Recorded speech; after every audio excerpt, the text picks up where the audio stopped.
মানিকগঞ্জের হেজুলিতে অবস্থিত 50 শয্যা বিশিষ্ট ডায়াবেটিক হাসপাতালে প্রতিদিন শতাধিক রোগী চিকিৎসার জন্য আসলেও সেবার মান নিয়ে রয়েছে ব্যাপক অভিযোগ। অব্যবস্থাপনা, জনবল সংকট ও দায়িত্বহীন আচরণের কারণে রোগীদের দীর্ঘ সময় অপেক্ষায় থাকতে হয়। বিস্তারিত থাকছে মোবারক হোসেনের প্রতিবেদনে। সকালে হাসপাতালে গিয়ে দেখা যায় রেজিস্ট্রেশন, ইনসুলিন গ্রহণ ও পরীক্ষার জন্য রোগীরা ঘন্টার পর ঘন্টা দাঁড়িয়ে থাকছেন। বয়স্ক ও দুর্বল রোগীদের জন্য নেই পর্যাপ্ত বসার ব্যবস্থা। একজন বয়স্ক রোগী বলেন, ভাই, দাঁড়িয়ে থাকতে থাকতে শরীরটা আর চলতে চায় না, বসারও জায়গা নাই। রোগীরা জানান, ওয়ার্ড মাস্টার ও সেবিকাদের মধ্যে সঠিক সমন্বয় নেই। একজন এক এক নির্দেশনা দিচ্ছেন, ফলে নতুন রোগীদের পক্ষে চিকিৎসার প্রক্রিয়া বুঝে ওঠা কঠিন হয়ে পড়ে।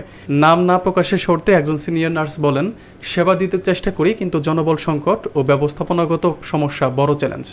স্থানীয়রা মানিকগঞ্জ ডায়াবেটিক সমিতির প্রতি অনুরোধ জানিয়েছেন যেন হাসপাতালটি আরও রোগীবান্ধব ও সুশৃঙ্খল হয়। এক রোগীর কথায়, শুধু একটু যত্ন আর মনোযোগ পেলেই বাঁচার আশা জাগে। কয়দিন ধরে আসছেন আপনি এখানে চিকিৎসা নেওয়ার জন্য? 10 তারিখে। 10 তারিখে আসছেন। এখন শরীরের কি অবস্থা?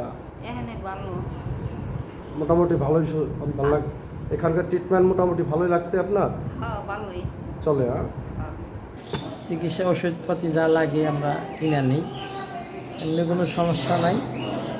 যে ডেট মতো ডাক্তার আসতে বলে আমরা সেই ডেট মতোই আসি, এইভাবে চিকিৎসা হইতেছে। আমি একা না, হাজার হাজার লোক আসতেছে, চিকিৎসা হইতেছে।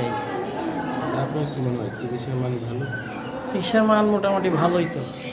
তো ওনারা যেভাবে কয় সাজেশনে যদি চলে ঠিক মতো মানুষ, তাহলে আল্লাহর রহমত যে কদিন বাইসা যেমন যায় আর কি। এই